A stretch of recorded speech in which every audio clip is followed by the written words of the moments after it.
Hey book nerds, welcome to my channel. Today I'm doing the Behind the Booktube book tag.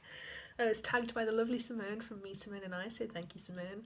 And this is a tag kind of all about how you do booktube, I guess, how you film it, how you edit it, etc. I think it's got some really interesting questions and hopefully you'll think so too. So the first question is, what kind of camera do you use? I don't own a camera, so I use my iPhone. I think way back when I was first about to start YouTube, I considered using my webcam, and that was a bad idea because it was really low res. I don't think I actually uploaded any of those videos for good reason. But yeah, I use my iPhone and it makes it just really easy. It means I can film something, transfer it to my computer. The only pain is that it takes ages to render the videos or kind of save them in the format I want because I have to rotate everything by 180 degrees, but apart from that it's fine and it's nice and quick, so I quite like using my phone. The next question is, do you use any additional equipment? So I use a tripod now. I didn't for a long time. I used to just balance my phone against a pile of books that I had on this weird storage box system. But I just sucked it up and bought a tripod. I got a really cheap one from Amazon. I will link it down below actually because I was uncertain whether or not it would be any good, and it is actually really good, so I'm very glad I got one. I don't use any lighting devices, you can probably tell. I did buy one, but the problem is I might be able to use it when I'm back home for winter or once I figure out kind of a good way to use it. But essentially, the lighting in this room, I have this main light, and then I have a little smaller light, which would be great if it wasn't directly along that shelf. Because it's directly along that shelf, when it's on, you can't see my face. It's just like this weird glare in the background. So, I mean, you can see my face when I put my little light on, but it's overshadowed by this light in the background. And I tried filming with no lights at all, and it just looks really weird because I'm just illuminated in the dark. It's not like a full light, it's just like it's like I'm sat in the dark because I am.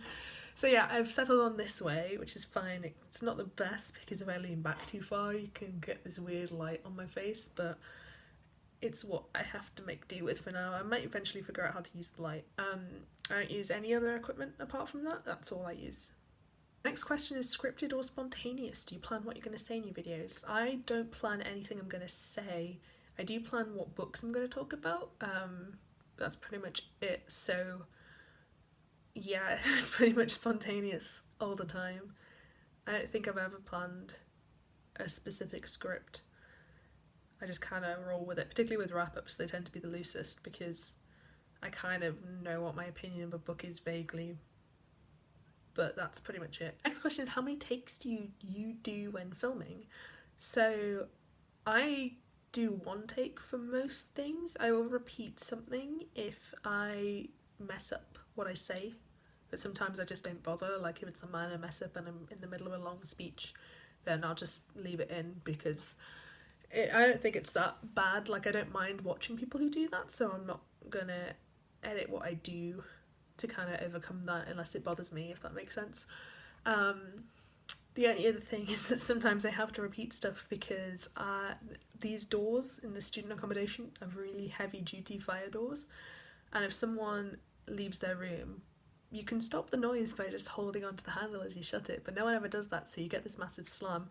So sometimes if that happens, I have to stop what I'm saying, wait for the person to go to the kitchen, come back and close the door again, and then I can continue what I'm saying. So sometimes I have to repeat things because I know that it'll be edited weird, so I stop mid-sentence or something like that. But yeah, that's pretty much the only time. The only other thing is I do film continuously, but I will also stop, if that makes sense. So say I'm talking about a book, it's my wrap-up. I talk about this book and then I pause and I will like get up the next image of the book and then stop for a second, kind of take a breather and then continue on, and I always edit that out, sometimes to varying degrees of success, as I'm sure you've seen, but yeah, so it is one continuous take, but I don't try to talk continuously. I do take breaks in between because I know I can edit them out. The next question is, if you use music in your videos, where do you find it? I don't use music in my videos. The only thing I used it for is my vlog, and I'll probably use it for future vlogs, either the same music or different music. I literally just searched free music to use on YouTube or something like that, and the first site I found, I listened to all the things and I found one I liked on there. It's pretty much it. I still got like a little copyright flag when I uploaded it, but it was just to let me know that I was using other people's content, and the video hasn't been taken down yet. So, I mean, it said it was free to use, so I assume it was. So, yeah, I don't really know where else I would go for if I needed more music, but maybe someday I'll have like a fancy intro, like the best booktubers, but for now I'm just like, it's alright. So the next question is, how do you make your thumbnails? So I use two very advanced programs. I use Paint and I use a program called GIMP, or GIMP, and I use GIMP because it's basically like Photoshop but free and much simpler, and like I've just used it before, so I know how to use it, and that just lets me do layers, which is what I do for my thumbnails. But I literally open the image. I always take two images for thumbnails in case I hate one of them, and I open the image in Paint, copy it into GIMP, and then I already have my layers set up with my little square bit and the text. Edit the square, edit the text, make it all one layer, copy it back into Paint and save it, and it's that simple. Again, my thumbnails aren't mind-blowing, so it probably won't surprise you to learn that it's that simple, but yeah, they do the job. And then I just change it every month. I change the colour because I associate specific colours with specific months. I don't know if people have noticed that, but that's what I do. The next question is, what program do you use to edit your videos? I actually use something called Avidemux, which is like Avidemux. I'd not heard of it before. I originally tried to use a different program, I don't remember which one it was, but I hated it. I found it way too confusing. I used a program years ago that I really liked. I used to make YouTube videos, like different kinds of YouTube videos, so I put clips together from movies rather than me filming and talking. But I really wanted an editor that was similar to the one I used then because I knew how to use it. And basically the most important thing for me is that it's really easy to cut sections out, which it is for the current program I use. Yeah, it's not the best. I don't think I can insert images into my videos, which is a shame, which means I just have to hold everything up on my iPad, but apart from that, it's alright. I've figured out how to do most stuff that I need to do. It just takes ages, like I said, to save a video once it's edited because I've got to rotate it all. But yeah, it's a decent enough program. Maybe one day I'll upgrade it, but for now I'm fine with it. The next question is, any tips, tricks or hacks for filming or editing or any of that stuff? This feels kind of ironic because I just had like an entire month where I barely uploaded anything. But my main tip is to film as many videos as possible when you film videos. I usually try to film 3 to 4 every time I film. At least 3 because I upload 3 times a week. So if in one filming session, if I can be like, that's the next week sorted. And then I try to edit them at the weekend and pre-upload them, which doesn't always work, which is why quite a lot of my videos are late at the moment, but that's just, I've got a busier schedule, I'm still working on it.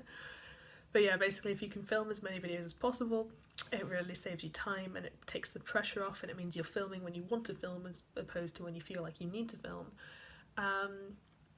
Yeah, I used to swap my shirts in multiple filming sessions. I don't bother to do that anymore, but I do try to upload them so I'm not just wearing the same top continuously for like 2 weeks. It doesn't always work that way. Yeah, I would say always pre-upload your videos. That's what I try to do. It's not too bad now because I've got a decent internet connection, but at home, like my old home, it used to take about an hour and a half to upload a 20-minute video, so it wasn't ideal, whereas now it's like 10 minutes max, which is great, so I can just upload fairly quickly if I forget to, but it's still a good idea to have them pre-uploaded and scheduled and ready to go, so I don't have to be actively thinking about them.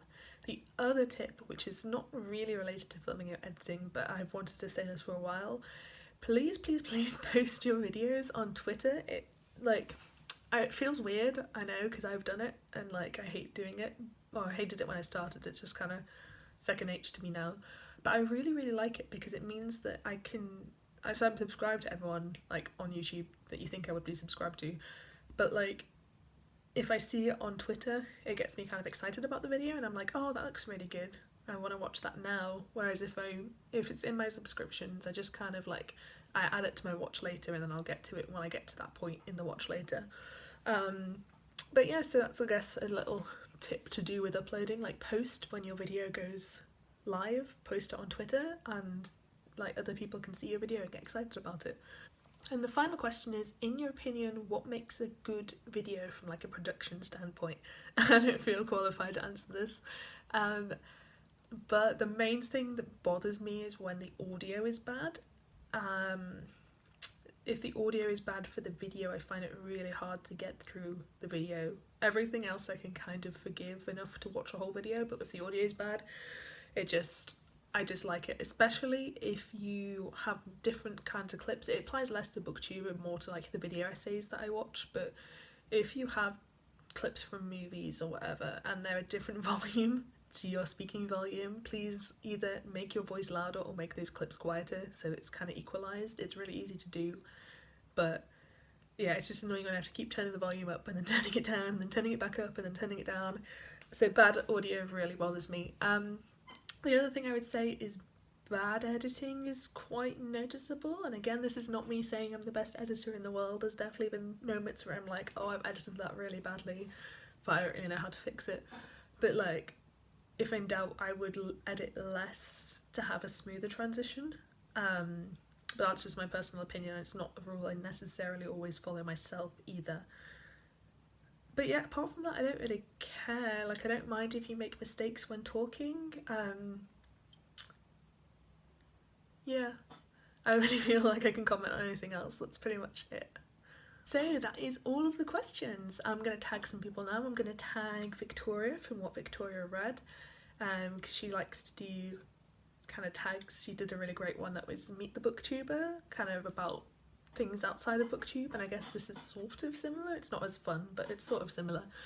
And I'm going to tag Kaz from Cats and Camera, because she does a lot of tag videos and she's not done this one, so I might as well give her another tag to do. So yeah, thank you so much for watching this video. I hope you enjoyed it. If you did, please give me a thumbs up. It helps me out massively. Let me know what your answers to some of these questions are if you're not going to do the tag. Let me know if you've got any tips kind of from me or anything like that, and I hope to see you next time.